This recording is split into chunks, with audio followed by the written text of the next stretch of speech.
نحمده ونصلي على رسوله الكريم اما بعد فاعوذ بالله من الشيطان الرجيم بسم الله الرحمن الرحيم رب اشرح لي صدري ويسر لي امري واحلل عقدة من لساني يفقهوا قولي رب زدني علما اللهم صل على سيدنا ومولانا محمد وبارك وسلم. حدثنا ابو الیمان الحکم بن نافع، مجھ سے بیان کیا ہے ابو الیمان حکم بن نافع نے، راوی ہے حدیث کے. قالا وہ کہتے ہیں اخبرنا. اب فرق پتہ چل رہا ہے نا آپ کو، ایک ہے حدثنا اور وہ کہتے ہیں اخبرنا. ایک میں استاد نے سنایا اور دوسرے میں طالب علم پڑھ رہا تھا اور استاد نے کنفرم کیا تھا. شعیب نے عن الزہری، زہری سے. حدیث کے آخر میں 3 اور لوگوں نے زہری سے روایت کیا اس حدیث کو. حدیث کے شروع میں شعیب کی روایت لائی گئی ہے. ٹھیک ہے، گویا اس حدیث کے 4 راوی ہیں جنہوں نے اس کو زہری سے لیا. قالا، کہا، اخبرنی عبید اللہ ابن عبد اللہ ابن عتبہ ابن مسعود. یہ 7 فقہا، 7 مشہور فقیہ ہیں، ان میں سے ایک ہیں عبید اللہ بن عبد اللہ بن عتبہ. اردو میں ایک کتاب ہے فقہائے 7 کے نام سے، اس میں ان کے حالات زندگی مل جائیں گے. ان عبد اللہ ابن عباس، کہ عبداللہ بن عباس نے اخبرہ، اس کو خبر دی تھی. کس کو؟ عبید اللہ کو. کس نے بتایا تھا؟ عبداللہ بن عباس نے. ان ابا سفیان ابن حرب، کہ ابو سفیان بن حرب نے اخبرہ، اسے خبر دی تھی. گویا قصے کا اصل راوی ابو سفیان ہے. اس نے عبداللہ بن عباس کو بتایا، عبداللہ بن عباس نے عبید اللہ کو بتایا. ان سے زہری کو بات پتہ چلی، زہری سے شعیب کو، شعیب سے حکم کو، اور حکم سے امام بخاری کو. اتنے فاصلے طے کر کے یہ اس کتاب میں آئی. لیکن اس کا یہ مطلب نہیں کہ اس سے پہلے وہ صرف زبانی کلامی گھومتی پھرتی رہی. وہ باقی اسباب اور جو وجوہات ہیں اس کی حفاظت کے، وہ اپنی جگہ پر ہیں. کیا خبر دی اس کو؟ ان ہرقل، کہ ہرقل نے ارسل الیہ، بلا بھیجا تھا اس کو، فی رکبن، ایک قافلے میں، ایک گروہ میں. رکب کہتے ہیں 10 یا اس سے زیادہ کا گروہ. 10 سے کم کو رکب نہیں بولتے. مثلا 7 لوگ ہیں تو اس کے لیے رکب نہیں آئے گا. رکب 10 یا اس سے زیادہ کا گروہ. من قریشن، قریش کے. اور یہ گروہ جو تھا وکانو تجارن بالشام، یہ شام میں تجارت کی غرض سے گیا تھا. جب ہم لفظ حدیث میں یا تاریخ میں شام پڑھتے ہیں تو اس سے مراد موجودہ سیریا نہیں ہے. شام میں 4 چیزیں آتی ہیں: سیریا، اردن، فلسطین، لبنان. اس سارے ایریے کو شام بولا جاتا ہے. تو یہ شام میں تجارت کرنے کو گئے تھے. کب گئے تھے؟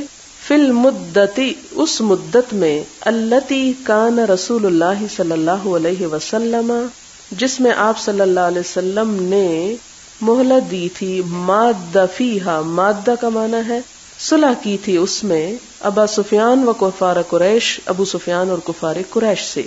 یہ صلح حدیبیہ کے نام سے مشہور ہے. جب آپ صلی اللہ علیہ وسلم نے حدیبیہ کے مقام پر کفار سے 10 سال جنگ نہ کرنے کا معاہدہ کیا تھا، اس وقت مسلمانوں کو تبلیغ کا خوب موقع ملا اور کفار کو تجارت کا خوب موقع ملا. امن ہو گیا نا وقتی طور پہ. اس سے پہلے تو ہر سال جنگ ہو رہی تھی. اس خاص سفر کے بارے میں کہا جاتا ہے کہ عورتوں نے اپنے زیورات تک دیے تھے، انویسٹ کیے تھے کہ ہماری طرف سے بھی شام میں جا کے تجارت کی جائے اور اس کا نفع ہمیں دیا جائے. بہت بڑا یہ تجارتی قافلہ تھا جو شام کی طرف گیا تھا. ہرقل، جس کا آگے آپ نے ذکر پڑھا کہ وہ علم نجوم کا ماہر تھا، تو اس نے علم نجوم کے ذریعے، خواہ اس کا استدلال درست تھا یا غلط، اس کو معلوم ہوا تھا کہ اس کی حکومت ختم ہونے والی ہے. اس کے لیے وہ بڑا فکر مند تھا. اور پھر شاہ غسان کا جب خط اس کو پہنچا جو آپ صلی اللہ علیہ وسلم نے اس کو لکھا تھا، تو اس کے ذریعے اس کو پتا چلا کہ ایک نبوت کا مدعی پیدا ہو چکا ہے. یہ ساری معلومات ہرقل تک پہنچ چکی تھیں، اور اس خط کو دیکھ کر ہرقل کا رنگ فک ہو گیا تھا کہ وہ جو نجوم سے اشارے اس کو ملے تھے اس کی ایک طرح سے تصدیق ہو گئی تھی. اب وہ خوف زدہ تھا کہ وہ ہے کون اور کہاں ہے. اس کے تجسس میں اس نے کیا کیا کہ جب اسے پتہ چلا کہ وہ عربوں میں ہے تو عربوں کا جو قافلہ ابو سفیان کی رہنمائی میں شام گیا تھا ان کو بلا بھیجا. یہ تھی اس کے بلانے کی غرض اپنے دربار میں. ورنہ تو آپ دیکھیں کہ ایک شہر میں معلوم نہیں کون کون لوگ آ رہے تھے اور جا رہے تھے, بادشاہ کو ان سے کیا کنسرن. سوال یہ پیدا ہوتا ہے نا کہ ابو سفیان کو کیوں بلایا اس نے, کس مقصد کے لیے. تو اس کے پیچھے یہ پس منظر ہے کہ اس کو شک ہو چکا تھا کہ اب اس کی حکومت کا خاتمہ ہونے والا ہے. فَأَتَوْهُ, تو یہ قافلہ اس کے پاس آیا. وَهُمْ بِإِلْيَا, اس وقت یہ قافلہ ایلیا میں تھا, بیت المقدس میں تھا. ایلیا بیت المقدس کا دوسرا نام ہے. فَدَعَاهُمْ فِي مَجْلِسِهِ, تو اس نے, کس نے, ہرقل نے ان کو بلایا, دعوت دی. کہاں؟ فی مجلسہ, اپنی مجلس, اپنے دربار میں. وحولہ, اور اس کے آس پاس کون تھے ہرقل کے جب اس نے بلایا تھا؟ عظماء الروم, روم کے بڑے بڑے لوگ. روم کا لفظ اٹلی پر بولا جاتا ہے, اطالیہ. کہتے ہیں کہ یہاں کے رہنے والوں نے سب سے پہلے عیسائیت قبول کی تھی. یہ حضرت ابراہیم علیہ السلام کی اولاد کے لوگ ہیں. رومی اصلاً حضرت ابراہیم علیہ السلام کی اولاد میں سے تھے. روم اس دور میں موجودہ اٹلی کے مقام کو بولا جاتا تھا, اور یہ سلطنت صرف اٹلی پر محدود نہ تھی بلکہ اس کے آس پاس کے علاقے میں, اور یہ جو شام ہے یہ بھی اسی کے تحت آتا تھا. تو عظماء اور روم یعنی روم کا جتنا علاقہ جہاں جہاں تک پھیلا ہوا تھا وہاں کے بڑے بڑے لوگ جو ہیں ان کو اس نے اپنے پاس بلایا ہوا تھا. ثم دعاہم, پھر ان کو بلایا. ودعا بترجمانہ, اور اپنے ترجمان کو بلایا, ٹرانسلیٹر کو بلایا, کیونکہ عربی نہیں جانتا تھا اور ابو سفیان اور اس کے ساتھی ان کی اس وقت کی اور اس جگہ کی زبان نہیں سمجھتے تھے, یعنی رومن نہیں سمجھتے تھے. فقال ایکم اقرب نسبا بہذا الرجل, کہا کہ تم میں سے سب سے زیادہ کون قریب ہے رشتے کے اعتبار سے, نسب کے اعتبار سے, کس کے؟ بہذا الرجل, اس رجل یعنی حضور صلی اللہ علیہ وسلم کے. الذی یزعم, یہ شخص جو سمجھتا ہے, انہ نبی, کہ وہ ایک نبی ہے. فقال ابو سفیان, تو ابو سفیان نے کہا, فقلت, میں نے کہا, انا اقربہم نسبا, کہ میں ان سے نسب میں سب سے زیادہ قریب ہوں. کیسے؟ ابو سفیان چوتھی پشت پر حضور صلی اللہ علیہ وسلم کے ساتھ نسب میں شریک ہو جاتا ہے. اور وہ کون سے دادا ہیں؟ عبد مناف. عبد مناف کے 4 بیٹے تھے, جن میں سے ایک عبد شمس تھا اور ایک ہاشم, اور 2 اور بھی تھے. ہاشم سے حضور صلی اللہ علیہ وسلم تھے, عبد المطلب اور عبداللہ اور آپ, اور عبد شمس سے ابو سفیان کا سلسلہ آتا ہے.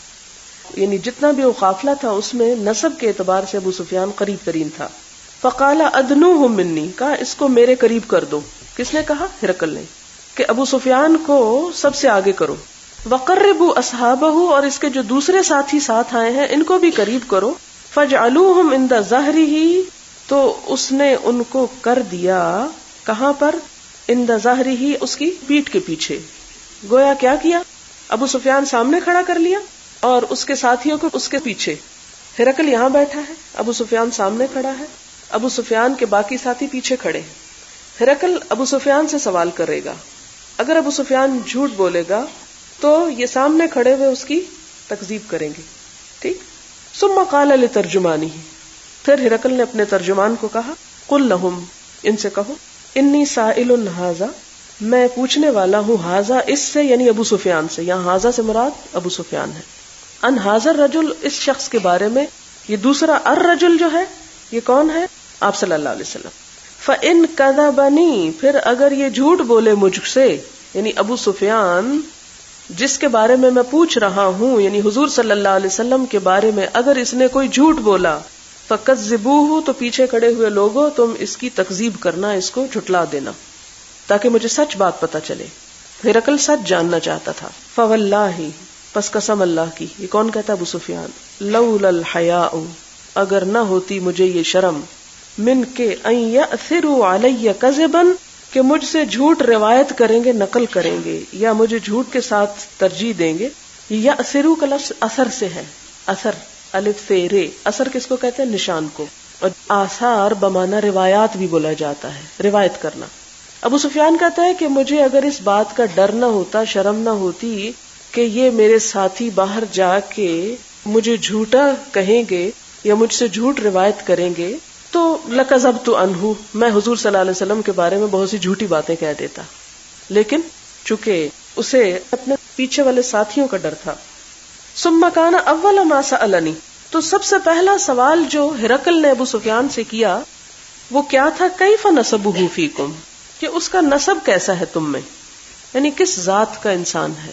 عربوں کے ہاں تو خاص طور پر ذات پات کی بڑی اہمیت تھی، اور اس دور میں دوسرے لوگوں کو جنہیں دوسری قوموں میں بھی جن جن بنیادوں پر کسی کو ترجیح دی جاتی تھی، اس میں مال، اس میں اسٹیٹس جس کو حسب بولتے ہیں عربی میں یا اردو میں بھی، اور نسب بھی تھا.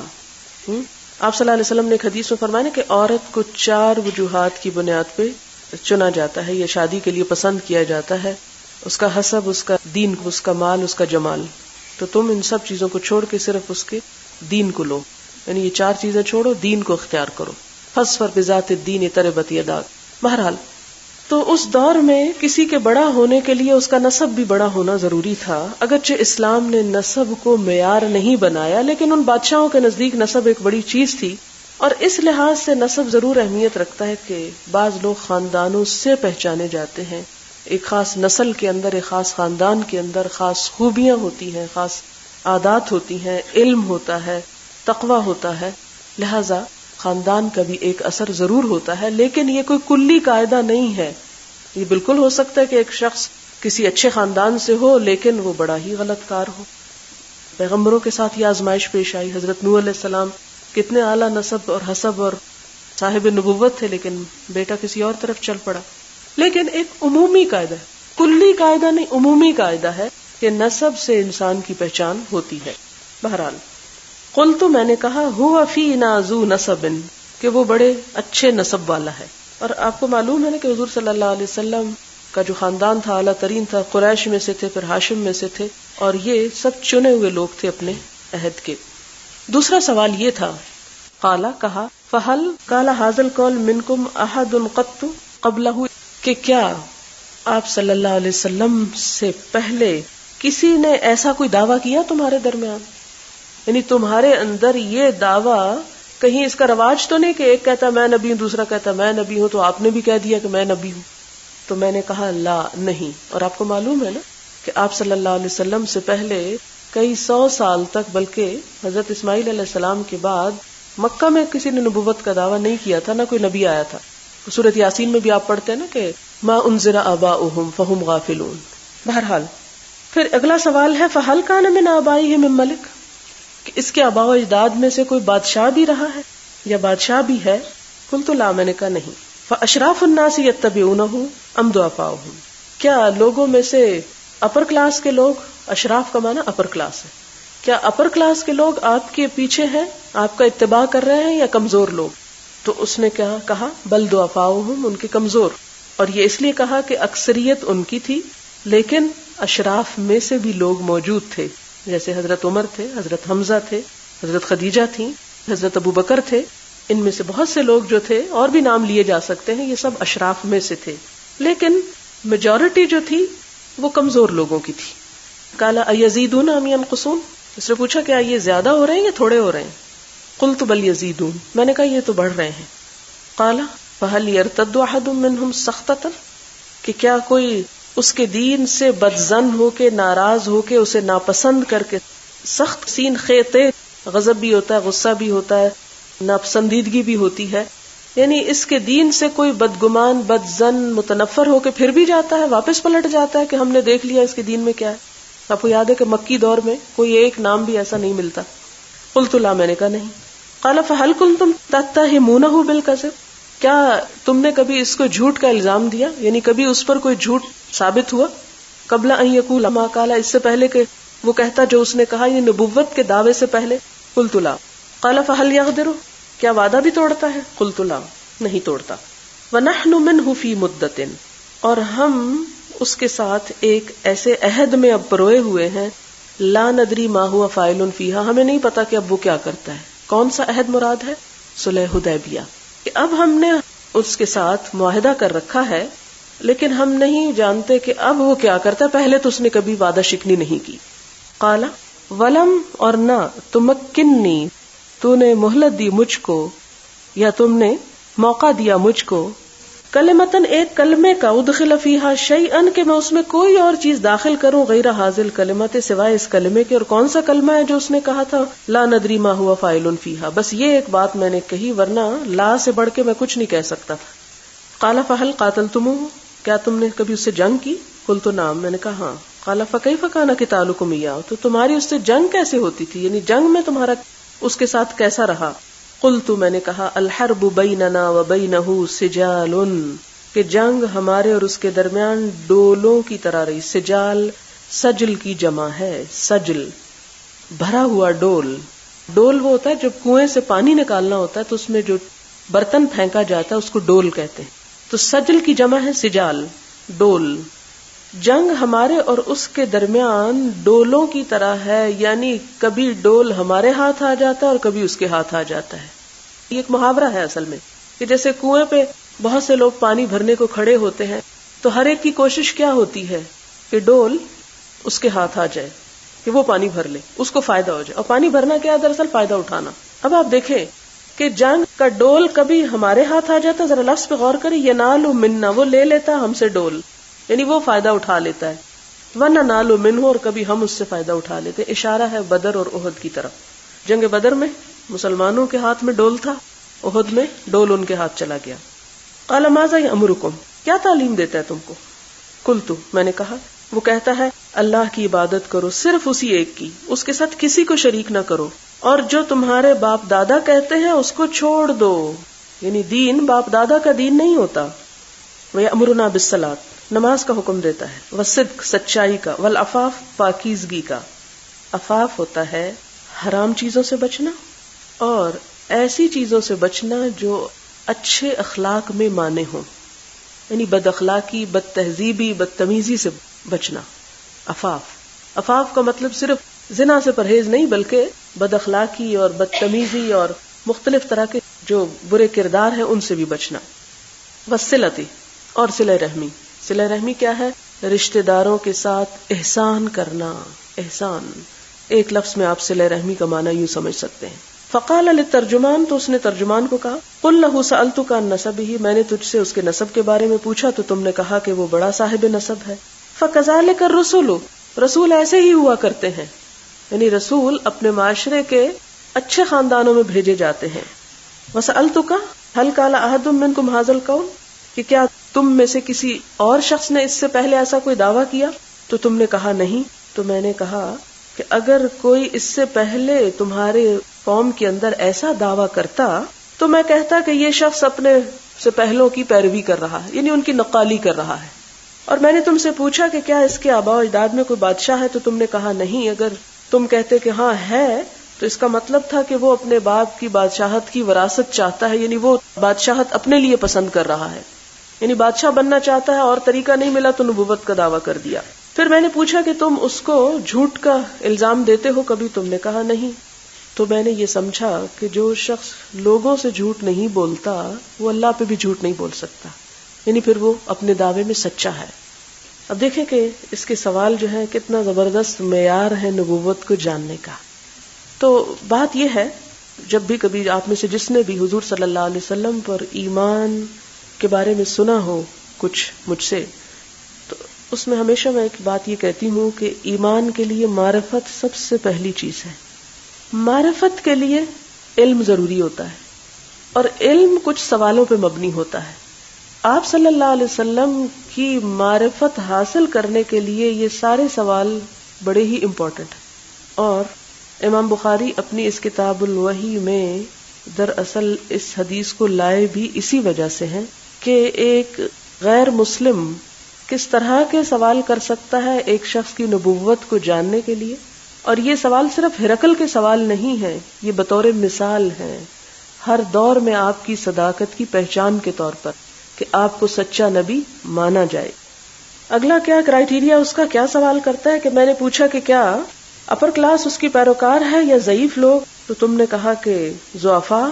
تو بات یہ ہے کہ رسولوں کے پیروکار عموماً کمزور لوگ ہوتے ہیں، یعنی رسولوں پر ایمان لانے میں ایسے ہی لوگ آگے بڑھ جاتے ہیں. مراد یہ ہے جن کے پاس مال و دولت اور دنیا کی بہت نعمتیں ہوتی ہیں وہ انتظار میں رہتے ہیں، وہ اپنے مفادات کو چھوڑ نہیں سکتے، ان کو قربان نہیں کر سکتے، اس لیے وہ عموماً پیچھے رہ جاتے ہیں۔ جب میں نے پوچھا تم سے کہ کیا وہ بڑھ رہے ہیں یا گھٹ رہے ہیں، فذکرت انہم یزیدون، تو تم نے کہا کہ وہ بڑھ رہے ہیں۔ وَكَذَلِكَ أَمْرُ الْإِيمَانِ حَتَّى يَتِمَّ، اور ایمان کا معاملہ یہی ہوتا ہے کہ وہ جس کے اندر داخل ہوتا ہے اس کو پھر استقامت دیتا ہے اور اس میں مزید اضافہ ہوتا چلا جاتا ہے، حتیٰ یتم، یہاں تک کہ یہ معاملہ مکمل ہو جائے۔ اذا جاء نصر اللہ والفتح، یعنی حتیٰ یتم کا معنی یہاں تک کہ فتح ہو جائے۔ جب تک وہ ایک ڈسائسو پوزیشن پہ نہیں پہنچ جاتا، ایک فیصلہ کن حالت میں نہیں پہنچ جاتا، ایمان کا معاملہ یہی ہوتا ہے کہ وہ اس کے ماننے والے یا اس کے جاننے والے بڑھتے چلے جاتے ہیں۔ وَسَأَلْتُكَ أَيَرْتَدُّ أَحَدٌ سَخْطَةً لِدِينِهِ، پھر میں نے تجھ سے پوچھا تھا کہ کیا کوئی شخص دین میں آ کر پھر اس کو برا سمجھ کر اس سے پھر جاتا ہے، تو تم نے کہا تھا کہ نہیں۔ وَكَذَلِكَ الْإِيمَانُ، اور یہی ایمان کی حالت ہوتی۔ ایمان اسی چیز کا نام ہے، اور اصل سچا ایمان یہی ہے کہ جب وہ دل میں گھل مل جاتا ہے، دل میں اتر جاتا۔ تو خالطو کا لفظ ہے خلط ملت۔ خلط ملت ایسے ہی ہے جیسے آپ آٹے میں پانی ڈال کے اس کو خلط ملت کرتے ہیں، ایک دوسرے کے اندر مل جل جاتا ہے، یعنی ایمان دل کے اندر اتر کر اس کے اندر رچ بس جاتا ہے۔ تو پھر کیا ہوتا ہے اس سے؟ حین تخالط بشاشتہ، یعنی ایمان تو ایک لفظ ہے نا، یہ ایک تصور ہے، لیکن اس کی جو بشاشت ہوتی ہے، اس کے جو اثرات ہوتے ہیں، اس کے جو نتائج ہوتے ہیں، اس کے جو حقیقت ہوتی ہے، وہ دلوں میں مل جل جاتی ہے۔ بشاشت کا لفظ ہے، بشاشت ہم اردو میں بھی استعمال کرتے ہیں، مراد ہے یہاں ایمان کی روشنی، ایمان کا نور، ایمان کی مٹھاس، ایمان کے اثرات جب وہ دل میں اترتے ہیں، دل کھل جاتا ہے اس کے لیے، تو پھر انسان اس کیفیت کو دل سے دور نہیں کرنا چاہتا، پھر انسان کفر کی طرف کبھی پلٹنا نہیں چاہتا۔ اور میں نے پوچھا کہ کیا وہ عہد شکنی کرتا ہے، تو نے کہا نہیں، اور پیغمبر ایسے ہی ہوتے ہیں کہ وہ عہد نہیں توڑتے۔ اور میں نے تجھ سے پوچھا وہ تم کو کیا حکم دیتا ہے، تم نے کہا کہ وہ تم کو یہ حکم دیتا ہے کہ اللہ کی عبادت کرو، اس کے ساتھ کسی کو شریک نہ ٹھہراؤ، بت پرستی سے تم کو منع کرتا ہے، نماز اور سچائی کا حکم دیتا ہے، اور پاکیزہ رہنے کا حکم دیتا ہے۔ یہ ہے ایک نبوت کی تعلیم کا خلاصہ کہ نبوت کا اصل مقصد کیا ہوتا ہے، لوگوں کو کیا دیا جائے، لوگوں کو کیا بنایا جائے، لوگوں میں کیا ڈالا جائے۔ اور جو یہ چیزیں اختیار کر لیتا ہے گویا کہ وہ اس نبوت پر صحیح معنوں میں ایمان رکھتا ہے، صرف ایک اللہ اور کوئی نہیں، اسی کی عبادت، کسی اور کی نہیں۔ اور عبادت میں سب سے پہلا مظہر نماز، پھر سچائی زبان پر، عفاف کردار میں۔ اب آپ دیکھ رہے ہیں سب سے پہلے ایمان جو دل میں، اور اس کی تفسیر ہے پھر یعنی توحید کا سبق، صلاۃ عمل میں، صدق زبان پر، عفاف کردار میں۔ ایک انسان کو مکمل مسلمان بناتی ہیں یہ چیزیں۔ اگر کوئی شخص صرف کلمہ پڑھتا ہے اور نماز نہیں پڑھتا تو بھی ادھورا ہے اس کا ایمان۔ نماز بھی پڑھتا لیکن جھوٹ نہیں چھوڑتا۔ آپ نے پڑھا نا، ایمان اور جھوٹ ایک دل میں جمع نہیں ہو سکتے۔ سچ بھی بولتا ہے لیکن بڑا ہی بد اخلاق ہے، عفاف کوئی نہیں اس کے اندر، مروت نہیں ہے اس کے اندر، کسی کا دل جیتنے کی صلاحیت نہیں ہے اس کے اندر، بد زبان ہے، بد کردار ہے، دوسروں کو ایذا رسانی کرتا ہے، تو بھی اس نے نبوت کے سبق کو حاصل ہی نہیں کیا۔ یہ ایک بہترین بندے کی تصویر کشی کر دی گئی کہ یہ ہوتا ہے اس میں، ایسا ہوتا ہے ایمان لانے والا۔ کہا کہ فَإِن كَانَ مَا تَقُولُ حَقًّا، اگر یہ جو باتیں تم کہہ رہے ہو سچ کہہ رہے ہو تو کیا ہوگا؟ جہاں میرے یہ دونوں پاؤں ہیں یعنی ملک شام، اس جگہ کا وہ جلد ہی مالک ہو جائے گا، یعنی یہ دین پھر وہیں نہیں رہے گا، یہ پھیل جائے گا اور یہ سارے علاقے وہ فتح کر لے گا۔ کیوں؟ محبت فاتح عالم، کہ آپ صلی اللہ علیہ وسلم نے جس محبت اور جس سوز اور جس پیغام کے ساتھ لوگوں کو تبلیغ کی، پھر وہ اس کی صلاحیت رکھتی تھی۔ جو کردار آپ نے پیش کیا، جو لوگ آپ تیار کرنا چاہتے تھے کہ ان کے اندر یہ خوبیاں ہوں، ان کے دل کے اندر، ان کی زبان پر، ان کے عمل میں، ان کے کردار میں، ایسے لوگوں کا پھر حق ہے کہ وہ پوری دنیا پہ چھا جائیں۔ آپ کے ذہنوں میں سوال پیدا ہوتا ہے کہ آج مسلمان سمٹ کیوں گئے ہیں اور اپنے ہی ملکوں میں کیوں ستائے جا رہے ہیں، اپنے ملکوں میں بھی جینے کا حق نہیں رہا، اس لیے کہ ہمارا اخلاق اور کردار ہی یہ نہیں رہا. ہم زبان سے تو کہتے ہیں ہم حضور صلی اللہ علیہ وسلم کی امت ہیں، لیکن جو کچھ آپ لائے اس کی بنیادی تعلیم کو بھی چھو کر نہیں گئے. وَقَدْ كُنْتُ أَعْلَمُ أَنَّهُ خَارِجٌ، میں جانتا تھا کہ وہ ایک دن نکلے گا، یعنی مجھے اس نبی کے آنے کا انتظار تھا. وَلَمْ أَكُنْ أَظُنُّ أَنَّهُ مِنْكُمْ، لیکن میں یہ نہیں سمجھتا تھا کہ وہ تم میں سے ہوگا. اس کا خیال تھا بنی اسرائیل میں سے ہوگا. آپ کو معلوم ہے نا، اہل کتاب پہلا پارہ آپ پڑھیں گے تو اس میں معلوم ہوگا کہ حضور صلی اللہ علیہ وسلم کی آمد سے پہلے وہ کیا کرتے تھے، آپ کا نام لے کر دعائیں مانگتے تھے اور یہ دھمکیاں دیتے تھے مشرکین کو کہ ایک نبی آئے گا اور پھر ہم اس کے ساتھ مل کر تم سے اپنا بدلہ لیں گے. لیکن جب آیا تو کفر کر بیٹھے. اور کفر کی اصل وجہ کیا تھی کہ وہ نبی ہم میں کیوں نہیں آیا، وہ نبی عربوں میں کیوں آ گیا. تو یہ ایک عام خیال تھا اہل کتاب کا کہ وہ نبی بنی اسرائیل ہی میں سے ہوگا. لیکن جب وہ بنی اسماعیل میں آیا تو اس ضد نے ان کو ایمان سے روک دیا.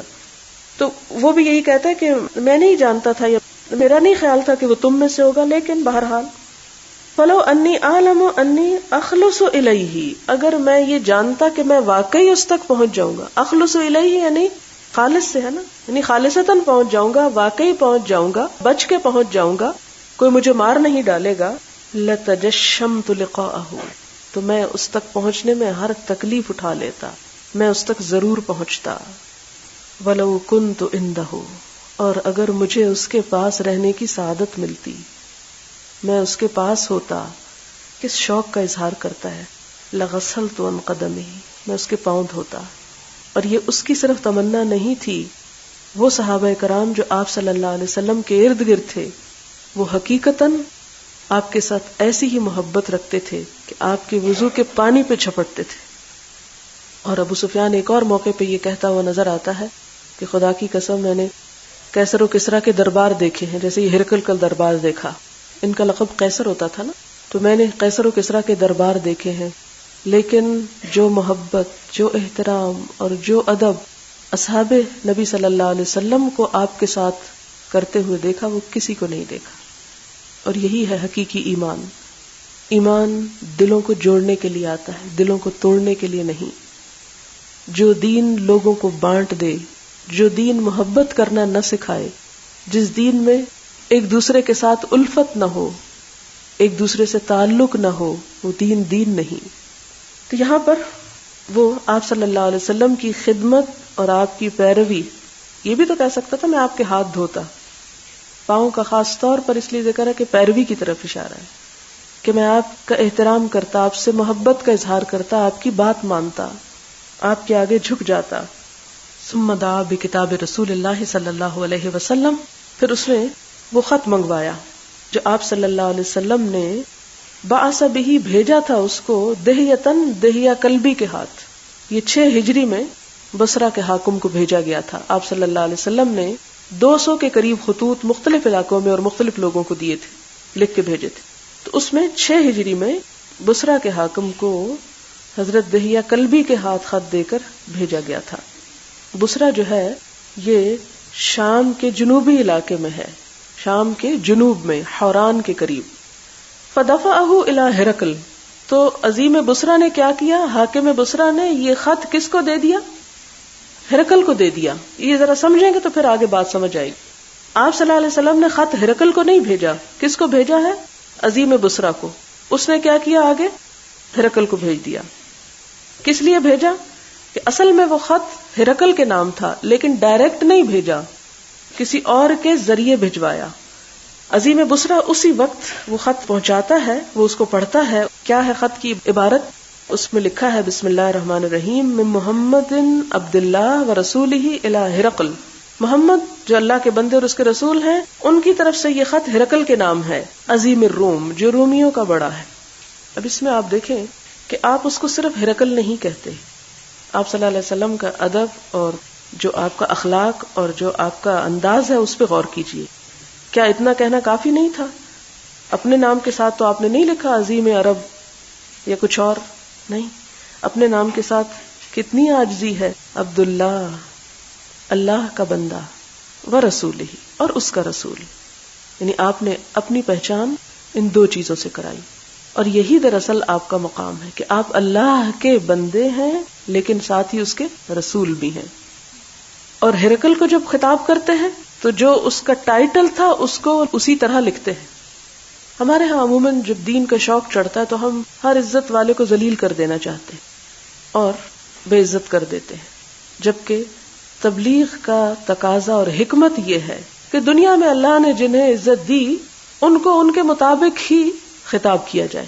جیسے ہمارے ہاں ہز میجسٹی یا اس قسم کے الفاظ لکھے جاتے ہیں یا عربی میں فخامت الرئیس وغیرہ، تو ان الفاظ کو استعمال کرنا غیر اسلامی نہیں ہے، الا یہ کہ اس میں شرک کی بو آتی ہے، پھر نہ استعمال کیے جائے.